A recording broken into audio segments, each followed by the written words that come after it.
Which celebrity would you not be surprised to discover is a serial killer? Jared Leto, especially if you know anything about what he's like off camera and off stage.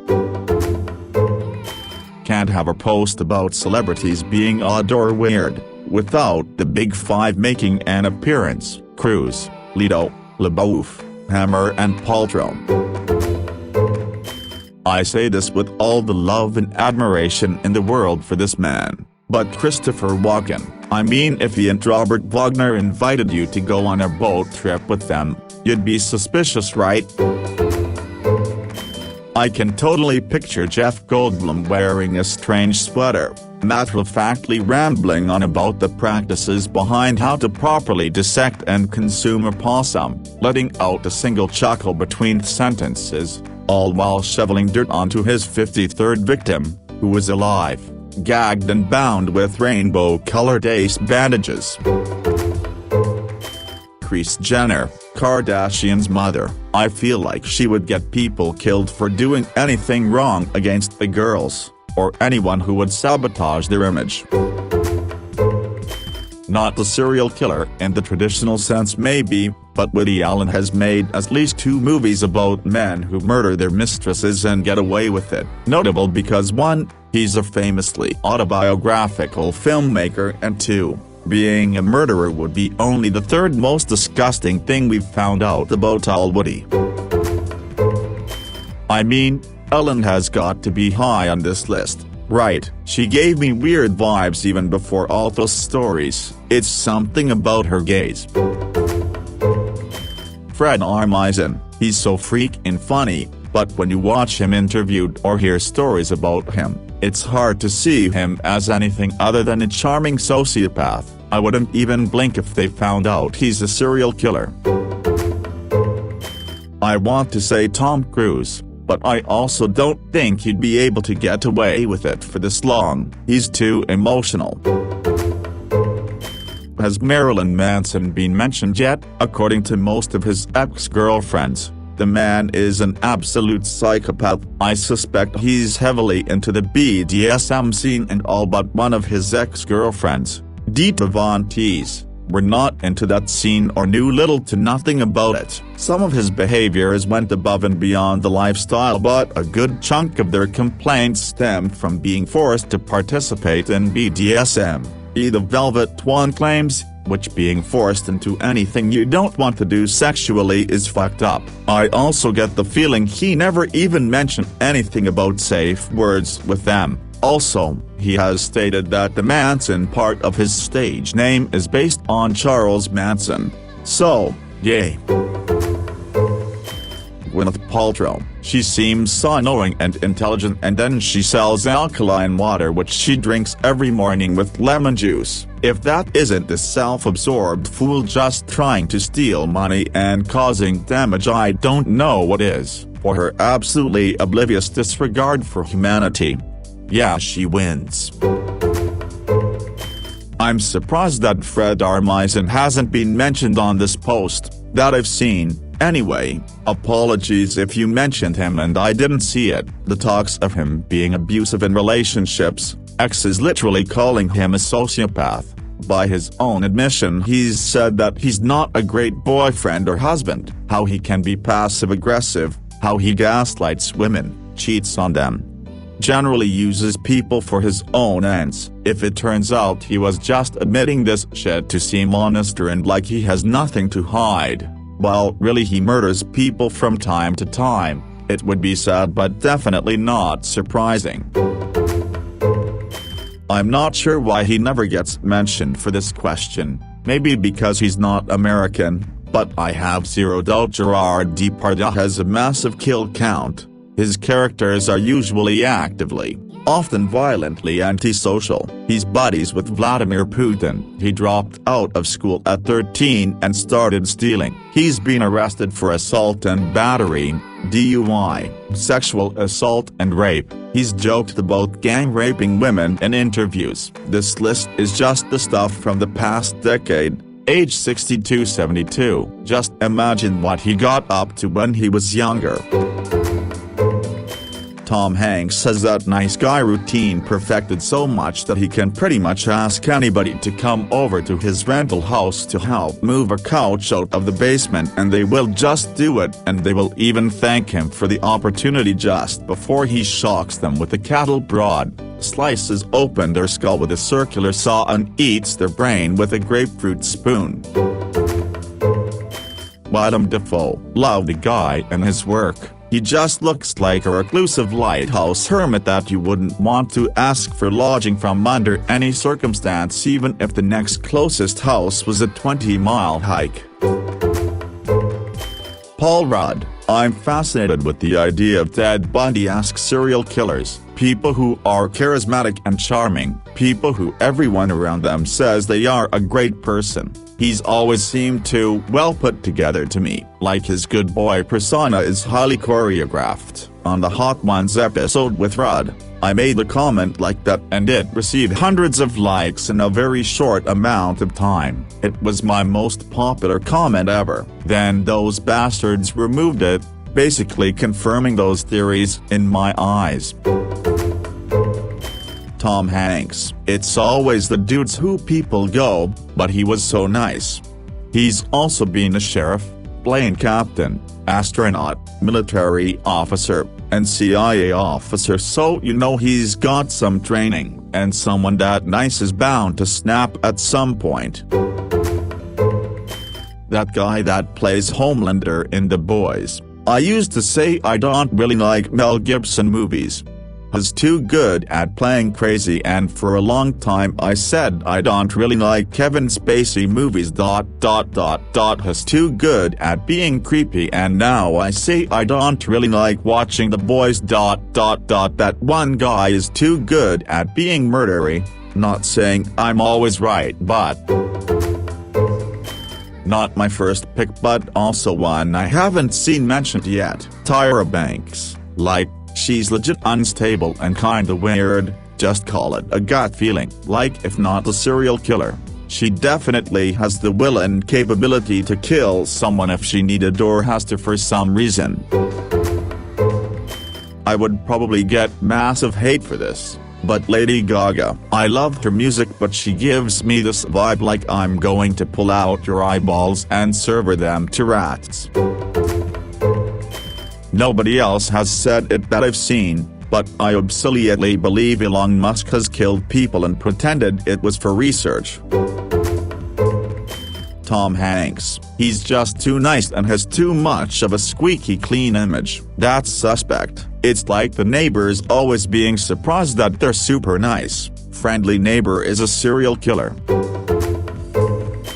I love the guy, but Hugh Jackman: he's known for being notoriously humble and nice. I imagine you meet him out one night, things seem really nice, you go back to what you thought was his hotel, he makes you some coffee, shows off some cool memorabilia he has with him, sings, dances, tells you anecdotes and sad stories from his childhood.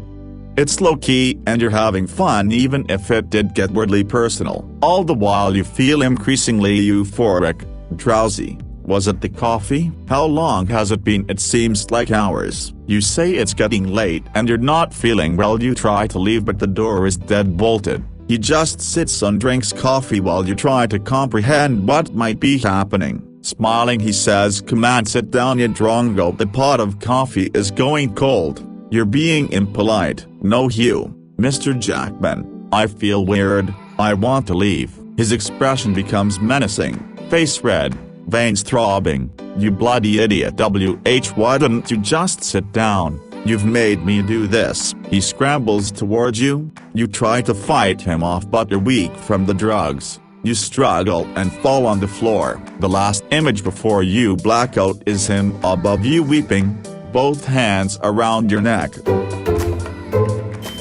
Do they do the work themselves, or do they pay assassins and propaganda news networks to cause race riots to do their killing for them? Cause a lot of our politicians are serial killers in that respect. At this point, Amber Heard, stealing millions, fraudulent abuse stories, cutting off someone's fingertip, and trying to cover it all up. She even stole someone else's rape story. She has to have more skeletons. Definitely the guy that always plays Hector, you know the one. His name is Noel Albert Guglielmi, has got the perfect cover for it. Not a very well-known celebrity and only plays small roles, so he definitely fits the bill.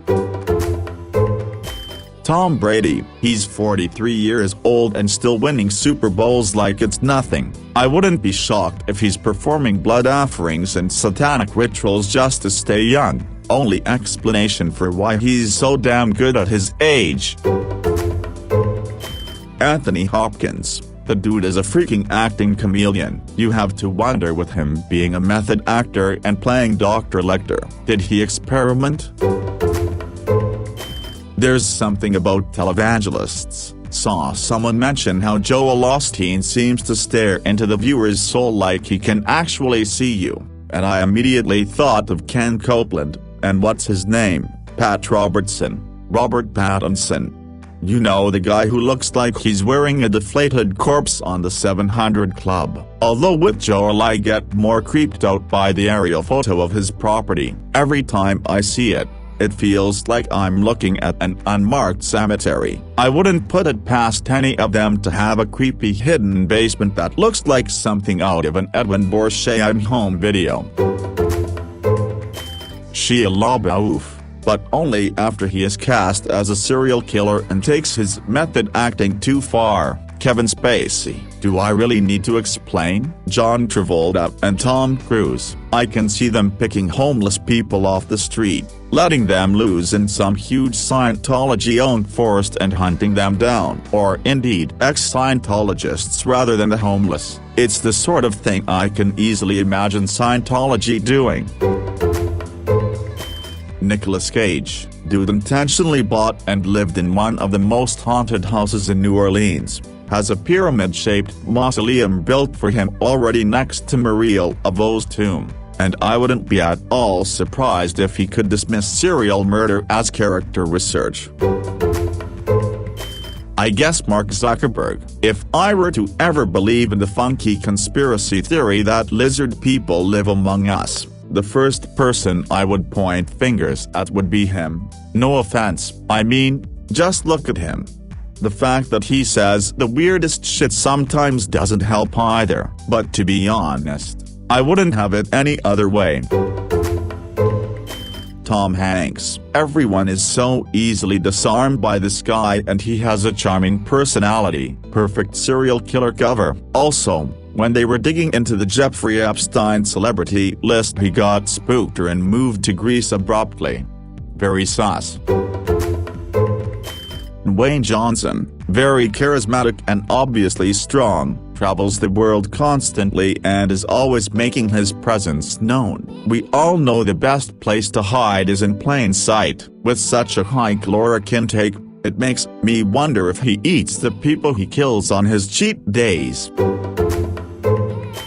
Nicolas Cage, look at his acting and tell me you don't see him as a serial killer. He's a very generous person, but even Ted Bundy worked at a suicide hotline before going on to kill several women. Also, he's been married 5 times in very short successions. Many serial killers have failed relationships and/or marriages. He's also had many real estate, tax, legal issues, and sociopaths are notoriously financially impulsive. Jeff Bezos, you bully and make fun of a man for years and then he ends up one of the richest men on the planet? Chance is we would never know either. He has in every practical way infinite resources and global reach. With that amount of money, it wouldn't surprise me if he could ... buy a person whenever he feels like it. If Bill Cosby, Dee Rose, and the Catholic Church have taught me anything, it's that those who try really hard to be wholesome and show no apparent signs of darkness are more likely than not monsters themselves, so look out for that Dr. Phil guy. All American ones, they live in a country where a random person's trigger click can end your life, yet they live for so long, and they are celebrities, so they not only have fans, but also haters. They must have some mafia protecting them from many potential murderers.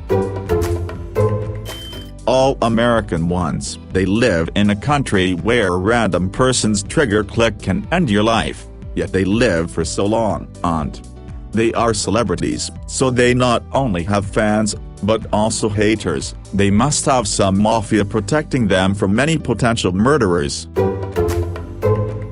Dan Bilzerian. The way he openly womanizes without care or apology makes me wonder if he's not into some darker shit. Anyone that's self-serving has to be hiding some things. I mean, he goes through 2-4 women a day before they're rotated out of his traveling harem. It's only a matter of time before he gets busted sex trafficking. Gigi Allen. Do not Google him on a work or public computer if you don't know who he was. Would probably have been a serial killer had he not had a stage, the legal zone for flashers, quoting Gene Simmons, about which something similar could likely be said. TBH Nick Halverman. I know he's a great guy, Earl, but he just has a certain look to him that screams potential murderer to me. Like I could easily see him doing a good serial killer role in a movie. Amber Heard. I support most feminism and sincerely debunk most anti-feminist arguments, but this girl is a true man-hater. Michael Reeves. Not really much of a celebrity per se, but he is a pretty popular engineer on YouTube and is a complete psycho. Not sure how true it is, but he even admits he's a diagnosed psychopath in one of his videos. He almost made a taser camera. This will get buried, but I have a really obscure one. British actor Matthew Good. Look him up. Gives me the weirdest vibes. I first saw him as Ozymandias in Watchmen, then in Downton Abbey as the race car driver Mary eventually marries, then as a code breaker in The Imitation Game, then as Princess Margaret's bad boy husband in The Crown. Every role I've seen him in, whether he's playing good or bad, gives me the absolute worst vibes. His eyes are cold even when smiling, and when he plays someone with a dark streak, there's something about his effect that makes me believe he could strangle or smother someone to death without losing his cool. I really thought it was going to be a twist in Downton Abbey that he was after Mary for her money and was going to do something really evil after they got married. He just creeped me out so badly. Matthew Good? More like Matthew Batty. I love the guy, but Hugh Jackman, he's known for being notoriously humble and nice. I imagine you meet him out one night, things seem really nice, you go back to what you thought was his hotel, he makes you some coffee, shows off some cool memorabilia he has with him, sings, dances, tells you anecdotes and sad stories from his childhood. It's low-key and you're having fun even if it did get weirdly personal. All the while you feel increasingly euphoric, drowsy. Was it the coffee? How long has it been? It seems like hours. You say it's getting late and you're not feeling well. You try to leave but the door is dead bolted. He just sits and drinks coffee while you try to comprehend what might be happening. Smiling he says, "Come on, sit down you drongo, the pot of coffee is going cold." You're being impolite. No, Hugh. Mr. Jackman, I feel weird, I want to leave. His expression becomes menacing, face red, veins throbbing. You bloody idiot, why didn't you just sit down? You've made me do this. He scrambles towards you, you try to fight him off but you're weak from the drugs. You struggle and fall on the floor. The last image before you black out is him above you weeping, both hands around your neck. That Army Hammer guy, didn't he get exposes for liking death, gore porn or something? Also, awfully stupid name, so his parents were probably siblings. This may feel weird to people, but Morgan Freeman ... I can imagine him explaining to police how he smartly got each one of his victims while the police are getting absolutely mind-fucked. Matthew McConaughey. The man is unnaturally happy. No human being is capable of achieving his bizarre level of happiness. He has an autobiography published, and reading it is like going on an acid trip of absurdity. Hey Sauce, Michael here. What exactly is alive, and how much subtraction from one's body until you are no longer considered you? If I were to pick apart your brain, cell by cell, at what point am I taking away the you of you? And once I've found that first cell that makes the difference between existence and a pile of unaware life matter, then what happens if I place it right back where it belongs?